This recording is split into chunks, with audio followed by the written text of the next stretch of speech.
කොහොමද ඔයගොල්ලන්ට ගොඩ දවසකින්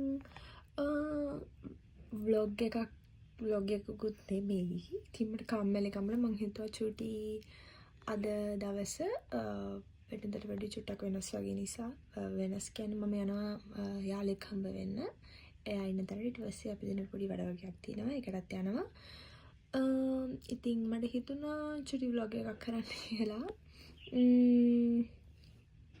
බලමු. ඉතින් දැන් වෙලාව 1යි ගාණක් මම යන කොමයි කමාරෙන් දිනා කියලා. 1:00 වෙදී යන්න බැරි වෙයි. ඉතින් අපි ලැස්තියමු එහෙනම්. keep watching. එළිය නම් මාර විදියට රස්නේ එළියට බහින්න පාර අමාරුයි.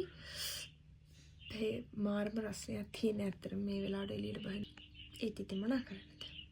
යන්නම වෙනවනේ.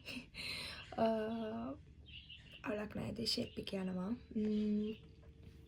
ඒ කියන්නේ මාර විදියට රස්නේ දරා ගන්න බැරි විදියට රස්නේ එළිය. ඉතින් අපි ලැස්තියමු. මම දැන් රෙඩි.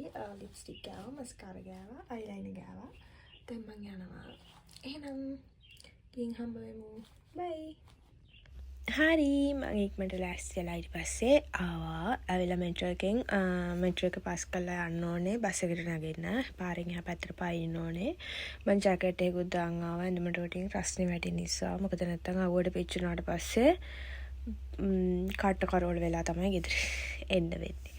ඒ නිසා ඊට පස්සේ මොකද මම දැන් 1:00ට එනවා කිව්වා. ඒ නිසා ඉක්මනට ගියා.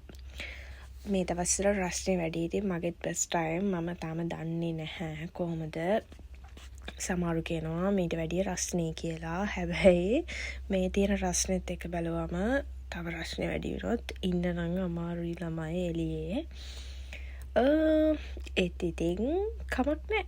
හැමදේම අපේ ජීවිතවලට එක්ස්පීරියන්ස් එද්දී ඒ දේවල් ඉතින් හරි සුන්දරයිනේ දවසක. ඉතින් මම කියන්නේ අපිට හැමදේම එක්ස්පීරියන්ස් කරන්න ලැබෙන එක හොඳයි. ඉතින් මොකද අපිට ඒ හැමදේම කොහොමද කියලා එතකොට try කරලා බලන්න පුළුවන්.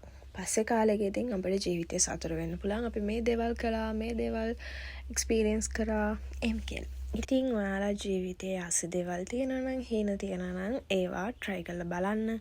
අපිට මේ දේවල් සාර්ථක කරගන්න පුළුවන්ද බැරිද? මොකද ඔයා ඒ දේ නොකර ඔයා පස්සේ කාලෙක හිතුවොත් අපරාධි මං අර කාලේ ඒ දේ කරන්න තිබ්බනි කියලා. සමහර විට ඔයාට ඒ වෙද්දී ඔයාට හිතෙන්න පුළුවන් ඇයි මං ඒ දේ කාලේ නොකරේ, දැන් මට ඒක කරන්න ටයිම් නැතුව හරි සල්ලි නැතුව හරි ඉද්දී අර දේ ඒ දේ කාලේ කරලා සක්සස් නොවුනත් ඔයා දැන් වොරි වෙන්න පුළුවන් ඇයි මං ඒ දේ නොකරේ. ඉතින් මං කියන්නේ ජීවිතේ ලැබෙන ඕනිම අවස්ථාවක් අපේ හිතේ ඒ වෙනුවෙන් තියෙන ආසාවත් එක්ක ඕනිම දෙයක් try කරලා බලන්න. ඊට පස්සේ බස් එකට නැග්ගා. ටිකක් වෙලා ඉන්න උනා යනකම්. ඇත්තටම මම දන්නේ මට මේ බස් එකට නැග්ගාම පස්සේ ලෝකෙවත් නැති නිදිමතක් එනවා. මොකද්ද කියන්නේ මට තේරෙන්නේ නැහැ. මට ඇඳලත් වැඩිය හොඳට මේකේ නම් නිින්ද යනවා. මේකේ ගිහින් දෙන අනිත් අයටත් එහෙමද කියන්නේ මම දන්නේ නැහැ.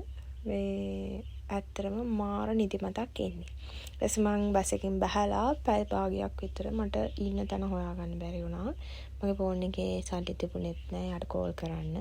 ඊට පස්සේ සල්ලි දාගෙන ඊට පස්සේ තමයි යාට කෝල් කරේ. මම වැරදි තැනකින් තමයි බහැලා තියෙන්නේ. ඊට පස්සේ අපි දැන් සුපර් මාකට් එකට ගියා හැමම. ගිහලා ඒක නම් වීඩියෝස් නැහැ. මේ මොකද මට අමතක වුණා.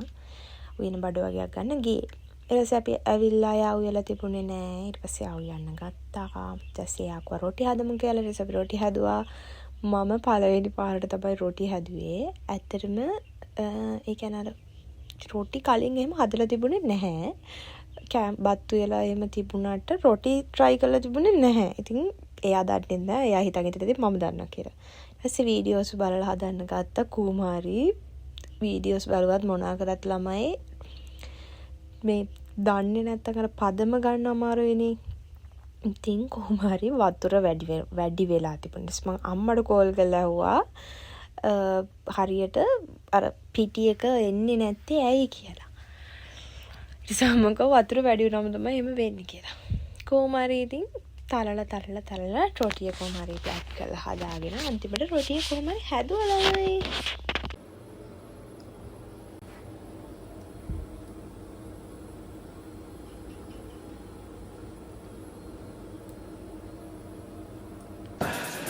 ඊට පස්සේ අපි රොටි හදලා රොටි කාලා කමත් කළා අපිට ආරංචි පාන්දන්සල් පටන් අරගෙන කියලා. ඉතින් අපිට ඉවර වෙලා දැනගෙන මොකද පාන්දන්සලක් නේ ළමයි. අනික ලංකාවේ වගේ නෙමෙයිනේ ඉතින් බෙහෙතයිද දන්සලක් කියන්නේ ගොඩක් ඉතින් වටින දෙයක් නේ. ඒ වගේ එක්ස්පීරියන්ස් එකක් ඉතින් ඒ කියන්නේ අවුරුදු කාඩක් ලංකාවේ හිටපු නැති අය ඉන්නවා. ඉතින් ඒ වගේ. ඉතින් මටත් මේ පළවෙනි පාර වෙසක් දන්සල් අවුරුදු හැමදේම මිස් වෙච්ච.